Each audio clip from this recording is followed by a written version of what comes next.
Ce projet, pour un coût global de 26 milliards, fait suite au premier projet de développement donc, des pôles de la Casamance, qui lui aussi avait été déjà financé à hauteur de 23 milliards. Alors la volonté du président de la République est de continuer, de donner suite au premier projet qui avait accompagné, en tout cas ces zones, dans l'agriculture, au niveau des pistes et dans beaucoup de domaines. C'est à la satisfaction des populations que le président de la République a décidé également d'installer un autre nouveau projet qu'on appelle le PEDEC, le projet qui permet le développement économique de la Casamance. Et dans ce projet également, la nouveauté, c'est la cohésion, qui est extrêmement importante, et également le pilotage au niveau de l'administration locale, comment accompagner les élus locaux. Et en même temps, mettre en cohérence tout le développement donc, de la Casamance, à savoir les 3 régions, donc Ziguinchor, Sédhiou et Kolda. Des projets de pistes, des projets économiques, des projets de gouvernance, des projets de formation, des projets de pilotage des acteurs locaux, parce qu'en définitive, c'est eux qui assurent la libre administration et c'est eux qui déterminent avec nous les projets donc, à installer. Donc ce projet qui démarre maintenant, nous sommes au premier donc, comité de pilotage. C'est la première année de mise en œuvre.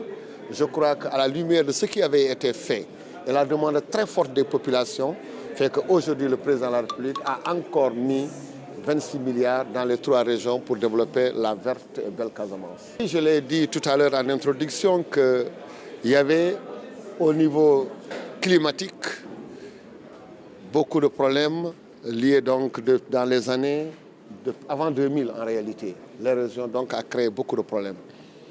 Et également les zones qui étaient donc des zones cultivables, on ne pouvait pas les cultiver. Le premier projet a permis vraiment de développer des projets dans l'agriculture et également aller vers la transformation de ces produits. C'était une réponse. Et la Casamance n'était plus isolée grâce au premier projet. Mais on ne s'est pas arrêté là. Nous avons également initié d'autres projets de pistes qui permettent donc de dérayer, d'arrimer, de faire la connexion entre les communes et les collectivités territoriales d'une manière générale. Ça a permis également de faciliter le développement économique de la Casamance. Et comme nous avons eu ces résultats probants dans la première partie, nous avons initié ce nouveau projet en mettant encore un point focus sur la connectivité entre les communautés rurales et les communes, les collectivités territoriales, en mettant donc des pistes de production pour pouvoir écouler les productions, pour aller vers les marchés. Mais on ne s'est pas arrêté là. Nous avons également voulu installer dans ce projet ce qu'on appelle la cohérence territoriale. Donc entre ces 3 départements, nous allons travailler, ces 3 régions du moins, nous allons travailler sur donc, des projets qui permettent d'accompagner ces collectivités territoriales.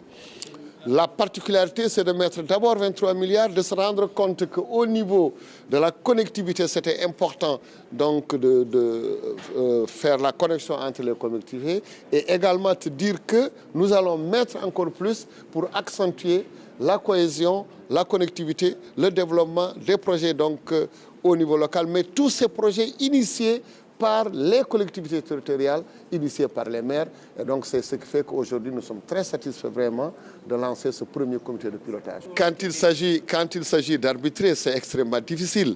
Nous avions une zone totalement enclavée. Il fallait mettre beaucoup de pistes. Et effectivement, dans ce projet, ils en ont mis. Et effectivement, il y a des maires ou bien des responsables, en tout cas au niveau local, qui souhaitent qu'on mette encore beaucoup plus de pistes et qu'on améliore également aussi la qualité de ces pistes. Je crois que c'est important de se baser des résultats et de dire que nous allons faire plus. Vous voyez que dans ce comité de pilotage, vous avez l'AGEROUTE, vous avez le ministère en tout cas des Transports qui est là, le ministère des Infrastructures, vous avez le ministère des Finances, mais nous n'avons pas seulement que ce projet, nous avons également le PNDL qui est en train de faire là-bas des projets, nous avons également l'AGEROUTE, donc c'est une partie des projets d'envergure qu'on a installés dans la Casamance. Ce n'est pas le seul projet, mais la particularité de ce projet, c'est que ce projet ne concerne que la Casamance pour donc, la gouvernance, l'équité territoriale et également l'accompagnement des élus locaux dans leur formation.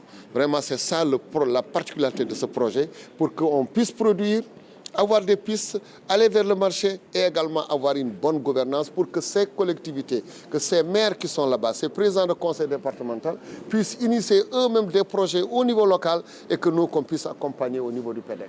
tout ce qu'on est en train de faire, tout ce que dans la politique du président de la République, la priorité des priorités, c'est les jeunes et les femmes. Et ça, c'est même dans la vision du président de la République. Et ici également, quand on vous parle de pistes, quand on vous parle tout à l'heure de fermes, quand on vous parle de poulaillers, quand on vous parle de projets qui génèrent donc des revenus, c'est les jeunes et les femmes qui sont plus actifs, qui sont donc en train de gérer ces projets. Nous l'avions fait dans la première partie, nous allons également l'accentuer dans cette deuxième phase.